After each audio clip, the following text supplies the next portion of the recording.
நேத்து ஆஃப்டர்நூன் நல்ல மீல் சாப்பிட்லாம் அப்புட்ன்னு எங்க வீட்டுக்கு பின்னாடி தான் இருக்கு இந்த ஹோட்டல். குமாரா பார்க். பெங்களூர்ல இந்த ஒரு இடம், அப்புறம் ஜேபி நகர். இந்த 2 இடத்துல தான் இருக்கு. யாராச்சும் பார்த்தீங்கன்னா, இங்க போய் மீல்ஸ்லாம் ட்ரை பண்ணி பாருங்க. அதர்வைஸ் எல்லா ஃபுட்டுமே நல்லாயிருக்கும். நான் டின்னர் டைம்லாம் போயிருக்கேன். பிரியாணி, ரொட்டி, நான்வெஜ் ஐட்டம்ஸ்லாம் வந்து சாப்பிட்டுருக்கேன். நல்லாயிருக்கும். ஹம்பிள் பேக்ரவுண்ட் மியூசிக்கோட அந்த ஆம்பியன்ஸ்லாம் நல்லா வந்து என்ஜாய் பண்ணலாம். நேத்து பார்த்தீங்கன்னா, அப்படியே வந்து நிரம்பி வழிஞ்சிட்டு இருந்துச்சு. இல்லன்னா பார்த்தீங்கன்னா, ரொம்ப சைலண்ட்டா இருக்கும். ஹோட்டல்லேருந்து சாப்பிடும்போது தூக்கமா வரும். அப்படி இருக்கும். ஏதோ கார்ப்பரேட் கம்பெனி புக் பண்ணியிருக்காங்க. 2 ஹார்ஸ் கிட்ட நாங்க ப்ரீ புக் பண்ணி நேம்லாம் குடுத்து வெயிட் பண்ணி சாப்பிட்டுட்டு வந்தோம் நேத்து. நெறையா வாட்டி மீல்ஸ் ட்ரை பண்ணலான்னு வந்துட்டு ரிட்டர்ன் போயிருக்கோம். அப்ப இருந்து குடுத்த விட இன்னைக்கு ரொம்பவே இருந்துச்சு. கடைசியா நம்ம ஃபேமிலிக்கு ஏத்த மாரி ஒரு டேபிள் பிடிச்சு குடுத்துட்டாங்க.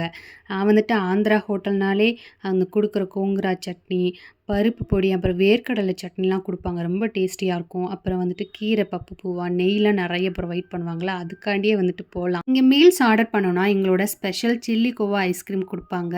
நெறைய டேபிள்ஸ்லாம் கஸ்டமர்ஸ்லாம் சவுண்ட் போட்டுட்டு இருந்தாங்க. நாங்க வந்துட்டு ரொம்ப சைலண்ட்டா இருந்தோம்.